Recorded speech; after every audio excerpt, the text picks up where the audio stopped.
Subscribe our YouTube channel and watch our videos. السلام علیکم ورحمۃ اللہ وبرکاتہ۔ دوستو، آپ سب حضرات کیسے ہیں؟ امید ہے کہ آپ سبھی حضرات خیریت سے ہوں گے۔ اللہ تعالیٰ آپ کو ایسے ہی ہنستا اور مسکراتا رکھے۔ دوستو اور ناظرین کرام، ماہ سفر کا جو مہینہ چل رہا ہے، یہ اسلامی اور قمری مہینے کے لحاظ سے دوسرا مہینہ ہے۔ اس مہینے میں شریعت مطہرہ نے نہ تو کوئی خاص عبادت مقرر کی ہے اور نہ ہی اس مہینے کے بارے میں توہم پرستی کی تعلیم دی ہے، یعنی اس مہینے کو منحوس یا اس مہینے کے اندر کوئی خرابی بیان کی ہے۔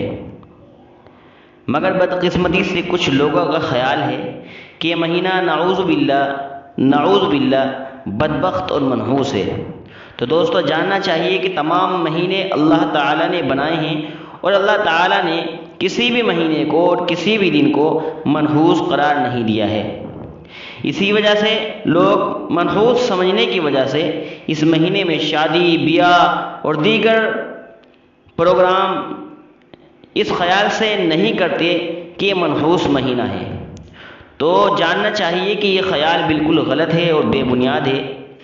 یہ باتیں اسلام سے پہلے عرب کے اندر عام تھی کہ وہ اس مہینے کو منحوس سمجھا کرتے تھے۔ اللہ کے رسول صلی اللہ علیہ وسلم نے ایسے تمام عقائد کو اور ایسی تمام باتوں کو ختم فرما دیا اور فرمایا کہ لا سفر، یعنی سفر کے مہینے کو منحوس سمجھنے کی کوئی حقیقت نہیں ہے۔ بخاری حدیث نمبر 57 پر یہ حدیث آپ کو مل جائے گی۔ آج کل اس مہینے سے متعلق چند چیزیں لوگوں میں بہت مشہور ہیں۔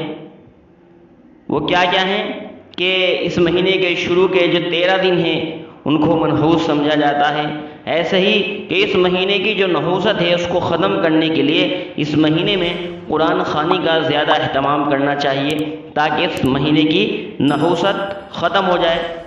اور ایسے ہی اس مہینے کو عورتوں کے مقابلے مردوں پر بھاری تصور کیا جاتا ہے کہ یہ مہینہ مردوں کے لیے زیادہ بھاری ہے۔ اور آخری بدھ کو، یعنی اس مہینے کے آخری بدھ کو لوگ خوشیاں مناتے ہیں اور مٹھائیاں تقسیم کرتے ہیں کہ یہ جو نحوست والا مہینہ ہے یہ ختم ہو رہا ہے۔ تو دوستو، یہ تمام باتیں، یہ ساری باتیں غلط ہیں۔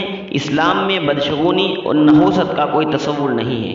اسلام میں اگر نحوست اور بدشگونی کی کوئی چیز ہے تو انسان کے اپنے اعمال ہیں کہ وہ گناہ کرتا ہے، اللہ کی نافرمانی کرتا ہے، زنا کرتا ہے اور دوسری برائیوں کے اندر ملوث رہتا ہے، تو سب سے بڑی بدشگونی اور نحوست یہی ہے۔ اگر ہم نحوست سے بچنا ہی چاہتے ہیں تو قہر خداوندی کو دعوت دینے والے تمام کاموں سے رک جائیں اور اپنے آپ کو اللہ کو راضی کرنے والے اعمال کے اندر مشغول کریں تاکہ اللہ تعالی ہم سے راضی ہو جائے۔ اللہ تعالی ہم سب کو عمل کرنے کی توفیق مرحمت فرمائے۔